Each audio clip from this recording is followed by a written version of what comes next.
अगर ऐसा कहते तो वेद विद्या पढ़ाने की जरूरत ही नहीं रहती। सारी यूनिवर्सिटी वेद को छोड़ के सारी अगर बंद कर दी जाए तो हम क्या दे पाएंगे। न्यूटन ने सेब गिरते देखा, जेम्स वाट ने खिचड़ी पकते भाप के ढक्कन को उठते देखा, फेराडे ने अपना प्रयोग करके और जनरेटर का आविष्कार का वो जनक बना, एक सिद्धांत दिया उसने। यह बात सत्य है। अभी मोक्षराज जी बात कर रहे थे, हम परंपरा का सुनते आए हैं कि माता पिता के बिना संतान नहीं होती, लेकिन विज्ञान बहुत विकसित हो गया है, इसको असंभव मानते हैं। क्लोन से मादा भेड़ के थनों से एक शैल लेकर के उसका विकास करके डॉली नाम की भेड़ बने, और उस भेड़ बनाने में जानते हैं कितने प्रयास हुए। मैंने कई डॉक्टरों से पूछा मुझे क्लोन थ्योरी के बारे में बताओ, सबने कहा कि आपको बताने लायक तो हमें जानना है, वैसे किसी को बता दिया। तब मैंने अशोक जी के पुत्र doctor Prashant ji Agarwal American hospital Udaipur में, उन्होंने कहा कि स्वामी जी मैं इसका पूरी खोजबीन करके आपको मैं भेज दूं, और उन्होंने भेजी। मैं गया भी था तो उन्होंने बताया भी 434 बार प्रयास असफल होने के बाद 435वें प्रयास में सफलता मिली। तब बताइए कोई वेद मंत्र सुना गया था क्या वहां? अन्वेषण की प्रवृत्ति मनुष्य में होती है, चिंपैंजी में भी सीखने की प्रवृत्ति होती है, पशुओं में भी सीखने की प्रवृत्ति होती है। और वो तो ये भी रिसर्च बता रहे हैं, राष्ट्रदूत में कई ऐसे रिसर्च आते हैं, पौधों में भी सीखने की प्रवृत्ति होती है कुछ। तब हम वेद की प्रशंसा तो करें, लेकिन किसी वैज्ञानिक के परिश्रम को उस पर पानी फेरने का प्रयास न करनी, बुद्धिमानी नहीं। हमारे यहां से ऋषियों के जो ग्रंथ जो विशुद्ध विज्ञान के थे, चाहे वो भरद्वाज जी के रहे हो या और किसी के रहे हो, आर्यभट्ट आदि मध्यकाल के रहे हो, उनसे तो लाभ ले सकते हैं और लिया भी है उन लोगों ने, लेकिन वेद मंत्रों से उन्होंने कोई चीज सीख ली, ये मुझे नहीं लगता। इन ऋषियों के ग्रंथों से जो स्पष्ट भाषा में ब्राह्मण ग्रंथों से उन्होंने कुछ सीख लिया, ये भी मुझे नहीं लगता। तो हम हर खोज में अपना दावा प्रस्तुत न करें, इससे हमारी गरिमा कोई बढ़ती नहीं है। विज्ञान किसी देश और काल की सीमा के अंदर नहीं रहता। कोई भी ज्ञानी है, कहीं का ज्ञानी है, संपूर्ण भूमंडल परमात्मा का ही है, उस ज्ञानी का हमें आदर अवश्य करना चाहिए। और यदि उन्होंने हमसे सीखा है तो प्रश्न उठता है कि आपने कैसे भला दिया। उनके पास तो कुछ ही ग्रंथ गए होंगे, हमारे पास तो सारा वैदिक वांग्मय था, मंदिरों में वेद थे ही, ब्राह्मण ग्रंथ थे भी, जब तो बचे हैं आज तक, दर्शन भी थे। हम कैसे पिछड़ गए? मैं समझता हूं महाभारत के बाद जब वेद को समझने की परंपरा प्रणाली लुप्त हो गई, मैंने अनुभव किया है कि बहुत भाष्यकार हमारे भी और उनके भी रूढ़ार्थ के जाल से पूरी तरह मुक्त नहीं हो पाए हैं। महर्षि ने कहा यौगिक अर्थ, और रूढ़ार्थ में हमारे विद्वान भी रहे हैं, ये मैं बताऊंगा शैली में। यदि हमारे विद्वान यौगिक शैली को पूर्णतया समझ गए होते तो हमारी यह दुर्गति नहीं होती। और मैंने मित्रा साहब को एक पत्र में लिखा था, आपको बता दें मित्रा साहब के बारे में, अभी उन्होंने कहा कि गूगल ने इंडियन फिजिसिस्ट की सूची में मेरा नाम भी जोड़ा है, और उस सूची में 20 साइंटिस्ट हैं, जिसमें 14 दिवंगत हैं, 6 जीवित हैं केवल। और उसमें सीवी रमन जैसे, एस सुब्रमण्यम जैसे नोबेल पुरस्कार विजेता भी हैं, होमी जहांगीर भाभा भी हैं, मेघनाथ साहा भी हैं। ऐसे लोगों में मित्रा साहब का नाम जोड़ना एक बहुत बड़ी उपलब्धि है, हमारे लिए भी गौरव। तो मैंने उनको लिखा बधाई देते हुए कि मित्रा सर, मेरा जो कार्य है वो आर्यभट्ट के विषय में वो भी जानते हैं। आर्यभट्ट बराबरी भास्कराचार्य ब्रह्मगुप्त इस काल का नहीं। मुझे लगता है इन लोगों ने एक एक विषय को चुनकर के विज्ञान के गणित के ग्रंथ लिखे, एक एक विषय को लेकर के। इन्होंने किसी वेद या ब्राह्मण ग्रंथ का वैज्ञानिक व्याख्यान नहीं किया। और मुझे यह भी लगता है कि इन वैज्ञानिकों के पास पुराने ऋषि मुनियों के ग्रंथ भी उपलब्ध होंगे। महर्षि भरद्वाज जी के हो सकते हैं, वशिष्ठ जी के हो सकते हैं, इंद्र के हो सकते हैं, नारद जी के हो सकते हैं, अगस्त ऋषि के हो सकते हैं, और उनके आधार पर इन्होंने रिसर्च आगे बढ़ाया होगा। लेकिन इनके ग्रंथ उन ऋषियों का जो विज्ञान था, उन ऋषियों की वेद के प्रति जो दृष्टि थी, वहां तक ये मध्यकालीन आचार्य नहीं गए। हमारे ऐतरेय विज्ञान से वह विज्ञान प्रकट होगा जो उन ऋषियों का था। वो वेद को किस दृष्टि से देखते थे, उसी दृष्टि को उन्होंने ब्राह्मण ग्रंथों में वर्णित किया। और वे लोग उन ब्राह्मण ग्रंथों को ऐसी भाषा में लिखना चाहते थे जो सामान्य आदमी उसको न समझे, ताकि वो विज्ञान का दुरुपयोग न करे। कहां है ये? विद्या ने कहा कि अनधिकारी को मुझे मत दे, नहीं तो उसका दुरुपयोग करेगा। एटम बम बनाने का तरीका दुष्ट को मत, अभी कहते हैं ना आतंकवादियों के हाथ हथियार न लग जाए। क्यों? क्योंकि वो जिम्मेदार नहीं है। तो दुष्टों के हाथ विद्या न चली जाए, इसलिए वो ऐसी भाषा में लिखना चाहते थे कि बहुत गंभीर लोग ही उसको समझ पाए, ताकि वो उसका सदुपयोग कर सके। और यही कारण है, ऐसा मुझे लगता है, यही कारण है कि विदेशियों ने हमारे उन ग्रंथों को जो स्पष्ट विज्ञान के थे, चाहे इनके हो आर्यभट्ट या भरद्वाज जी का जैसे यंत्र सर्वस्व था, अंशबोधिनी भरद्वाज जी का था, ये ग्रंथ तो ले गए होंगे, लुप्त भी हो गए, बहुत सारे होंगे, लेकिन ये ब्राह्मण ग्रंथ आज तक लुप्त ही नहीं। विदेशियों ने पढ़ने का सोचा होगा, लेकिन कुछ पल्ले नहीं पढ़ा होगा, सोचा हो यही छोड़। इसका क्या मतलब है? शायद इसी कारण लिखा हो। तो हमारा भी देश क्यों पिछड़ गया? क्योंकि हम भी उस ब्राह्मण ग्रंथों की दृष्टि को हम नहीं समझ पाए। पंडित युधिष्ठिर जी मीमांसक अनेक जगह लिखते हैं, श्रोत यज्ञ मीमांसा में लिखते हैं कि जो यज्ञ हैं वो सारे सृष्टि प्रक्रिया के संकेत हैं। और उस सृष्टि प्रक्रिया को तो भूल गए और यज्ञ, कर्मकांड, सोमयाग, वाजपेयी याग, रासु याग, बहुत सारे यागों में फंसे रहे। लेकिन उनसे सृष्टि प्रक्रिया के कौन कौन से रहस्य खुलते हैं, कैसे खुलते हैं, इस पर कभी हमने विचार भी नहीं किया। तो वो प्रक्रिया जब समाप्त हो गई, इसी कारण से अपने भारतवर्ष से वेद विद्या, वेद विज्ञान लुप्त हो गया और हम पीछे रह गए। और दूसरा, हमने ऐसे ग्रंथ भी बनाने लगे कि थोड़े से मंत्र पाठ से या कुछ कर्मकांड मात्र से हम मुक्ति मानने लगे, अपने जीवन को कृत्य मानने लगे।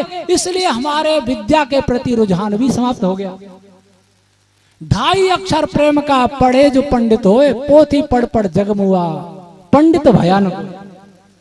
जब ये धारणा हमारे देश में आ गई, यहाँ कलेक्टर थे रक्षपाल सिंह धारीवाल, मैंने उनको सत्यार्थ का शादी भेंट किया तो बोले, स्वामी जी 2.5 अक्षर पोथी पढ़ पढ़ जगमुआ पंडित भयानक हो, 2.5 अक्षर प्रेम का पढ़े सो पंडित हो। मैंने कहा कलेक्टर साहब, प्रेम किससे होना चाहिए यह भी जान ही बताएगा, अंधा प्रेम क्या कर देगा ये आप भी जानते। मैं आपको पुस्तक इसलिए दे रहा हूं कि आप IAS अधिकारी हैं, बुद्धिमान हैं। मैं सड़क पर चलते हर व्यक्ति को सत्याप्रकाश नहीं बांटता हूं। तो प्रेम से पहले ज्ञान होना चाहिए, किससे प्रेम करना, तभी उस प्रेम से पंडित हो सकता है, नहीं तो नहीं होगा। विद्या से प्रेम, विद्वान से प्रेम, वैज्ञानिक से प्रेम, तो इस कारण से हमारा देश पिछड़ गया इन मान्यताओं, पुरुषार्थहीन हो गया। वो लंबी कहानी है, लेकिन वो लोग पुरुषार्थ करते रहे। अब भी वो हमसे ज्यादा पुरुषार्थ कर रहे हैं। विदेशियों ने वेद पर पुरुषार्थ कम नहीं किया, भले वो अलग मानसिकता, उनकी भावना कुछ भी हो। तो इससे हम पीछे रह गए। ये 4 बिंदु हो गए, 5 भी बज गए। अब आगे के बिंदु फिर कल। एक में सभी को कठिन लगता है, इसलिए मैं हर व्याख्यान में एक भजन बोलूंगा, और ये भजन मेरे संकल्प से जुड़ा है। जिस दिन मैंने संकल्प लिया था उस दिन ये भजन लिखा। संकल्प तो ले लिया, लेकिन बहुत उथल पुथल मन में हो रही थी, कैसे पूरा होगा। तब जब कभी ऐसी स्थिति होती है तो अंदर से कविता फूट पड़ती है, वो लिखा। हे प्रभो देना सहारा, हे प्रभो देना सहारा, पार नैया कीजिए, हे प्रभो देना सहारा, पार नैया कीजिए, लक्ष्य हित बढ़ता रहूं मैं, शक्ति बुद्धि दीजिए, हे प्रभो देना सहारा। वेद की संस्थापना हो विश्व भर में, हे प्रभो, वेद की संस्थापना हो विश्व भर में, हे प्रभो, इसका ही विज्ञान जागे, इच्छा यही मेरे विभो, इसका ही विज्ञान जागे, इच्छा यही मेरे विभो, इसीलिए जीवन मरण हो, इसीलिए जीवन मरण हो, भावना यह दीजिए, हे प्रभो देना सहारा, पार नैया कीजिए, हे प्रभो देना। वेद तेरा ज्ञान है, सुनता रहा हूँ लोक में, वेद तेरा ज्ञान है, सुनता रहा हूँ लोक में, तुझको ऋषि मुनियों ने ध्याया, इसके ही आलोक में।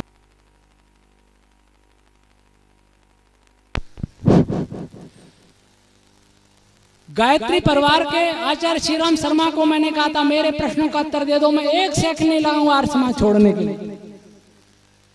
प्रणब पंड्या जी को मैंने कहा, पांडुरंग शास्त्री जी को मैंने लिखा, और राधा स्वामी संप्रदाय के गुरु चरण सिंह जी पहले हुआ करते थे, उनको लिखा, कभी कोई तैयार नहीं हुआ।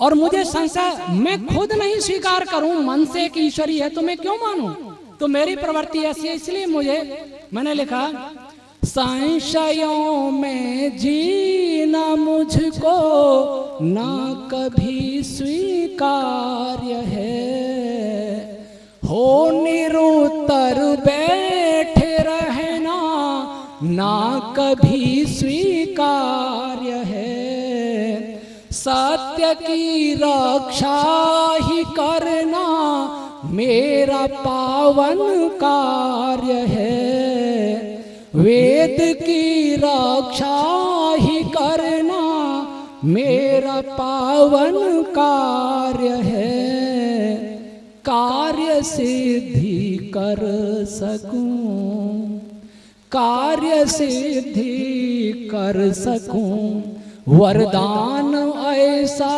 दीजिए हे प्रभु देना सहारा, पार नैया कीजिए हे प्रभु देना सहारा। मन की चंचलता हरो, मन में व्याकुलता भी थी, लक्ष्य बड़ा था, कोई नहीं था मेरे साथ। मन की चंचलता हरो, यह दुख मुझको दे रहा। मन की दुर्बलता हरो, यह दुख मुझको दे रहा। सत्य पथ पर ही बढ़े यह आज विचलित हो रहा। सत्य पथ पर ही बढ़े जो आज विचलित हो रहा। एक मन बनकर बढ़ूं, एक मन बनकर बढ़ूं।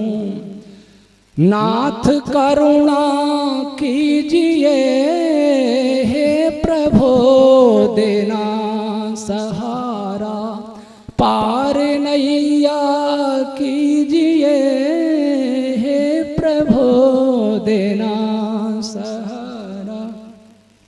लक्ष्य लेता हूँ कठिन अब नाथ तब विश्वास पर। लक्ष्य लेता हूँ कठिन तब अब नाथ तब विश्वास पर। पाके इसको ही रहूं मैं मात तेरी आस पर। पाके इसको ही रहूं मैं मात तेरी आस पर। अग्नि सम जलता रहूं मैं, अग्नि सम जलता रहूं मैं। प्रेरणा भर दीजिए हे प्रभु देना सहारा, पार नैया कीजिए हे प्रभु देना सहारा। यदि रहूं जीवित जगत में तेरे चरणों में रहूं। यदि रहूं जीवित जगत में तेरे चरणों में रहूं। सत कहूं त्यागूं असत को अन्यथा जग छोड़ दूं। सत कहूं त्यागूं असत को अन्यथा तन छोड़ दूं। आ गया तेरी शरण में, आ गया तेरी शरण में। याचना सुन लीजिए हे प्रभु देना सहारा, पार नैया कीजिए लक्ष्य हित बढ़ता रहूं मैं।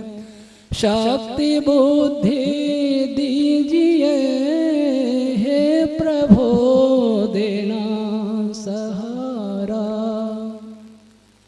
इस कोई मैं संध्या में रोज दोहराया करता था और इससे मुझे बड़ा बल मिलता था। शेष चर्चा कल।